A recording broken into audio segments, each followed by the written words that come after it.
ही दृश्य आपण सध्या आपल्या स्क्रीनवर जी पाहतो आहोत, मुख्यमंत्री देवेंद्र फडणवीस हे पुण्यामध्ये दाखल झालेले आहेत। ही ताजी लाईव्ह दृश्य आपण सध्या आपल्या स्क्रीनवर पाहतो आहोत।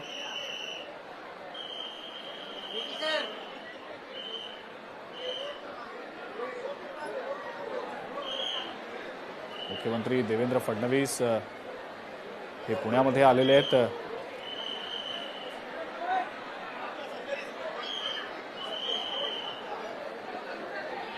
संत तुकोबांची, संत ज्ञानोबांच्या पालख्या ज्या आहेत त्या सध्या पुण्यामध्ये आहेत। 2 दिवसांचा या पालख्यांचा पुण्यातला मुक्काम आहे आणि या पालख्यांच्या दर्शनासाठी म्हणून मुख्यमंत्री देवेंद्र फडणवीस हे पुण्यामध्ये दाखल झालेले आहेत। त्याची ही ताजी दृश्य आपण सध्या आपल्या स्क्रीनवर पाहतो। मोठा पोलीस बंदोबस्त तैनात करण्यात आलेला आहे मुख्यमंत्र्यांच्या स्वागतासाठी।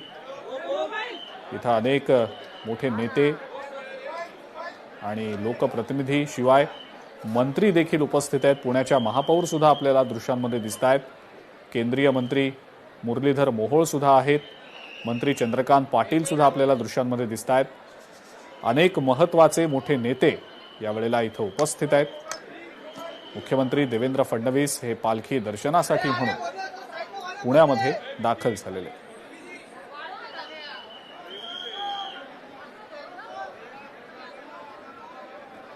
ही लाईव्ह ताजी दृश्य आपण सध्या आपल्या स्क्रीनवर पाहतो आहोत।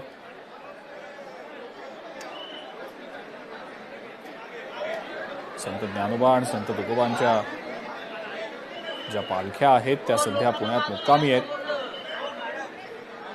पुणे शहर सध्या पूर्णपणे वारीमय झालेलं आहे, भक्तिमय बनलेलं आहे। पालख्यांच्या दर्शनासाठी पुणेकर कालपासून मोठी गर्दी करताना आपण पाहिलेलं होतं। पुण्यातल्या अनेक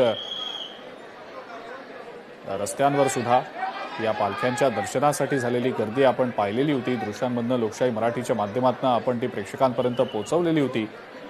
आणि आता याच पालख्यांच्या दर्शनासाठी स्वतः मुख्यमंत्री देवेंद्र फडणवीस पुण्यामध्ये दाखल झालेले आहेत। विधिमंडळाच्या पावसाळी अधिवेशनाचं सूप आजच संध्याकाळी वाजलेलं आहे आणि त्यानंतर आता मुख्यमंत्री थेट पुण्यात दाखल झालेले आहेत। अंतिम आठवडा प्रस्तावावर मुख्यमंत्र्यांनी आज विधानसभेत निवेदन देखील दिलं आणि त्यानंतर आता मुख्यमंत्री फडणवीस पालखी दर्शनासाठी म्हणून पुण्यामध्ये दाखल झालेले। चंद्रशेखर भांगे आपले प्रतिनिधी या संदर्भातली माहिती आपल्याला देत आहेत। चंद्रशेखर, मुख्यमंत्री काही वेळापूर्वी दाखल झालेत पालखी दर्शनासाठी, काय नेमकी माहिती आहे?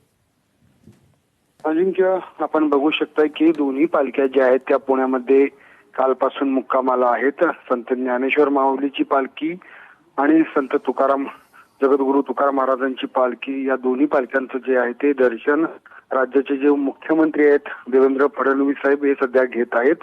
खरं तर आपण पाहिलं की या दरवर्षी या ठिकाणी येऊन जे आहे ते मुख्यमंत्री दर्शन घेत असतात। पुण्यातील पासोड्या विठोबा मंदिर या ठिकाणी जी आहे ती ज्या ठिकाणी पालखी मुक्कामाला आहे त्याच ठिकाणी रात्री उशिरा जे आहे त्या राज्याचे मुख्यमंत्री दर्शन घेत आहेत। अगदी भक्तिभावानं या दोन्ही पालख्याचं जे आहेत या ठिकाणी दर्शन जे आहे ते दरवर्षीच घेत असतात।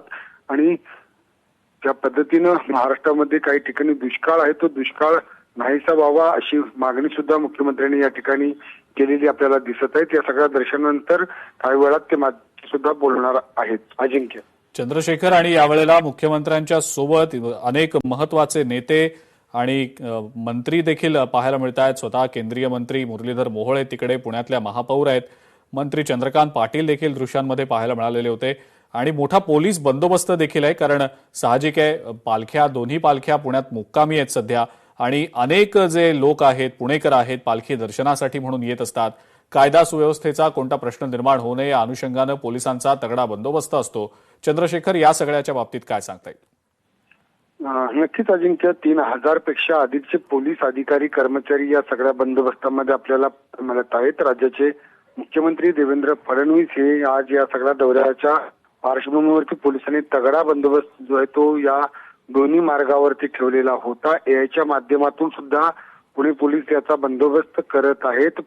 पोलीस आयुक्त जे आहेत अमितेश कुमार हे स्वतः रस्त्यावरती कालपासून आपल्याला दिसत होते आणि मुख्यमंत्री जे आहेत या दोन्ही दर्शनानंतर जे आहेत ते पुणे एअरपोर्टवरून नागपूरच्या दिशेने जे आहे ते रवाना होतील. अजिंक्य. ठीक आहे चंद्रशेखर, धन्यवाद. सविस्तर माहिती आपण दिलीत त्याबद्दल.